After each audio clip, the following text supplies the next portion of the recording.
Je vais poursuivre ma série destinée aux célibataires et dans cette vidéo, on va parler de devenir une semence. Alors beaucoup de gens vivent le célibat vraiment comme une épreuve extrêmement difficile, mais le célibat, c'est quelque chose qui peut devenir votre plus grande opportunité. Notamment, j'ai appris que les grandes étapes de notre vie sont souvent précédées d'une période de formation, une période dans laquelle on va s'investir. Par exemple, moi, j'ai trouvé un système qui me permet de gagner ma vie en donnant des cours d'harmonica sur Internet. Donc, c'est vraiment à partir de 2018 que j'ai construit un système efficace. Mais c'est à partir de 2016 où je me suis vraiment formé. Donc, on peut dire de 2016 à 2018, je me suis vraiment intensément formé au web marketing, au montage vidéo, à l'infographie, bref, à toutes sortes de systèmes. Je me suis énormément investi au travers de formations de qualité. Et aujourd'hui, j'ai un site vraiment de qualité, en fin de compte, qui est le reflet exact de l'investissement que j'ai semé dans ma propre vie. Et chaque période de notre vie est souvent précédée d'une période d'investissement. Donc n'envisagez pas le célibat comme une épreuve difficile, mais plutôt comme une opportunité pour investir dans votre vie. Et ce que j'appelle l'investissement, c'est de travailler l'excellence. Alors, j'ai remarqué que la vie, c'est un petit peu comparable à une semence. En fin de compte, nous semons dans notre vie en vue d'une récolte intérieure. Et je dirais que la personne que vous semez, en fin de compte, détermine la récolte d'une femme ou d'un mari que vous allez obtenir. La récolte d'une femme ou d'un mari que vous obtiendrez dans quelques années sera le reflet de la semence que vous êtes devenu et que vous avez investi. Si vous développez l'excellence, si vous semez l'excellence, l'intégrité, toutes sortes de qualités, de caractéristiques, c'est ce que vous allez récolter plus tard. Votre récolte ultérieure sera le reflet de ce que vous avez semé des années précédentes. Déjà, d'un point de vue physique, quand vous observez les couples, physiquement, la plupart du temps, les gens sont plutôt bien assortis. Ils sont vraiment de beauté égale. Mais c'est aussi vrai pour le côté intérieur. Les gens se ressemblent, on dit d'ailleurs qui se ressemble s'assemble. Donc ne voyez pas cette période de célibat comme une période de difficulté, mais plutôt comme une opportunité. Et vous pouvez faire de cette période une période d'opportunité. Donc vraiment, pendant votre célibat, investissez dans votre vie. C'est vraiment primordial. Je pense par exemple à Samuel. Bon, il est devenu un grand prophète par la suite, mais tout petit, on pouvait reconnaître déjà des qualités en lui parce que lui, sa période de préparation, si j'ose dire, dans l'intimité, en fin de compte, il est devenu ce qu'il est. Il a récolté plus tard ce qu'il a semé pendant des années durant. Voilà. Et cette excellence que l'on va planter en terre, c'est tout simplement le fait de se laisser modeler par le Seigneur lui-même. Il y a un passage qui nous dit que nous sommes l'argile et qu'il est le potier. Alors des fois, ça arrive, l'argile résiste un petit peu, mais le Seigneur cherche tout simplement ce qu'il y a de mieux pour vous et aussi ce qu'il y a de mieux pour votre futur mari ou votre future épouse. Donc soyons comme l'argile et cherchons à être cette pâte meuble entre les mains du potier. Le Seigneur cherche à nous convenir, à nous modeler à sa convenance pour développer en nous le caractère et la maturité de Jésus-Christ. Et vous savez, Dieu n'est pas contre nous. Il a ce qu'il y a de meilleur pour nous. Et souvent, on résiste parce qu'on ne comprend pas que c'est dans son amour que Dieu cherche à nous modeler.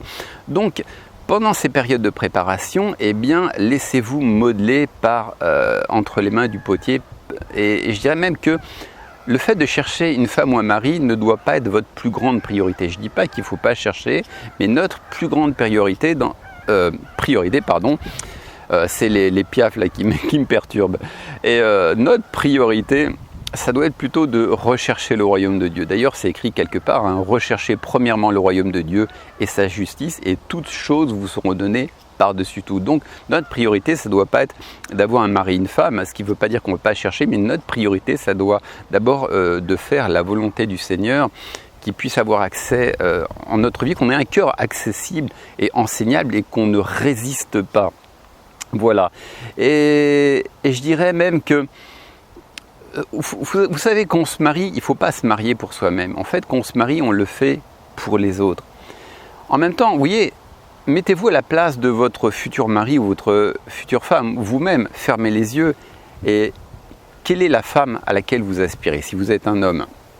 Eh bien, vous n'allez jamais imaginer une femme vulgaire, qui rôde, qui a tous les défauts, qui manque d'hygiène, qui a un sale caractère, qui passe son temps à se masturber en regardant des films porno.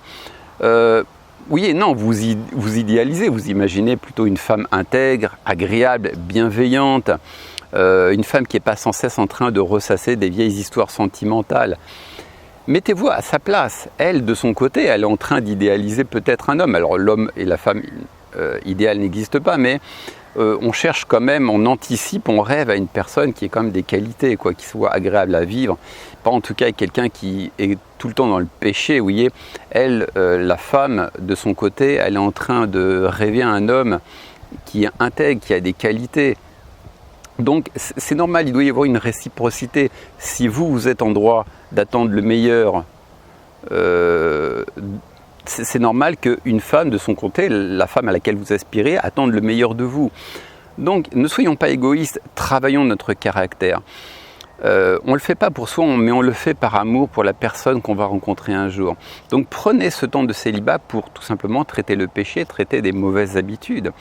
Et lorsque vous laissez facilement le Seigneur vous transformer à sa convenance, eh bien vous vous mettez dans une position dans laquelle le Seigneur va vous bénir.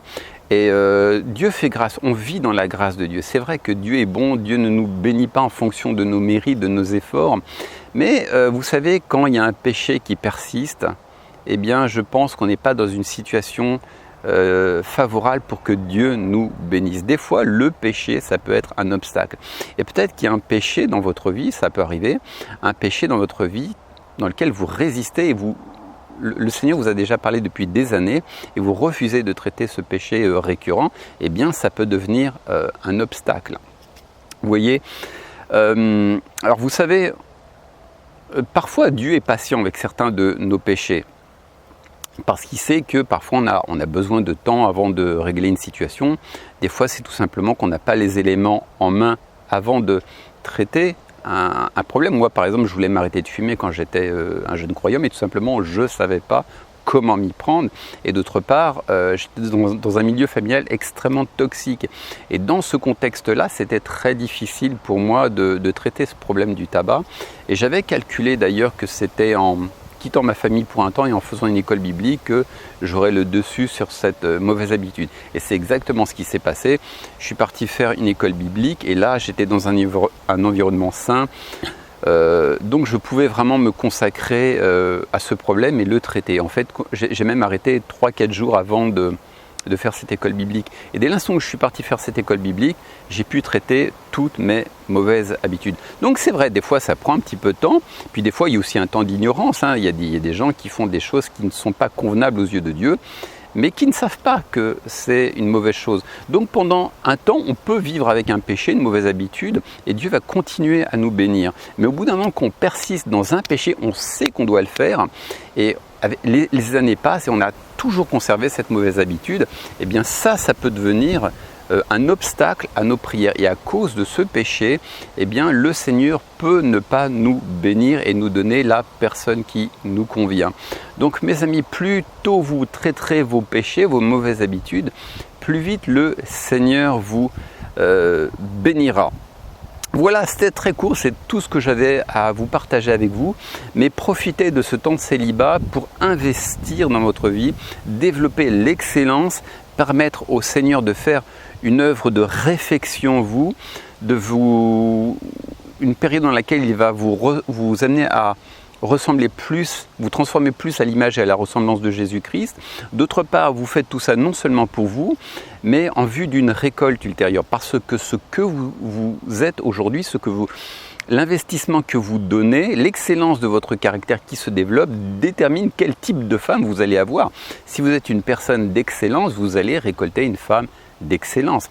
Et vous le faites non seulement pour vous, mais aussi pour cette femme, par amour pour cette personne, parce qu'elle est en droit d'épouser une personne qui ne vit pas dans le péché, qui n'est pas quelqu'un de caractériel.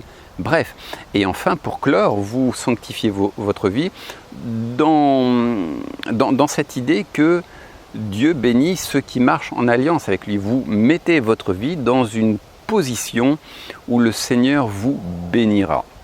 Voilà, c'est tout ce que je voulais partager avec vous et je vous donne rendez-vous pour une prochaine vidéo. Ciao!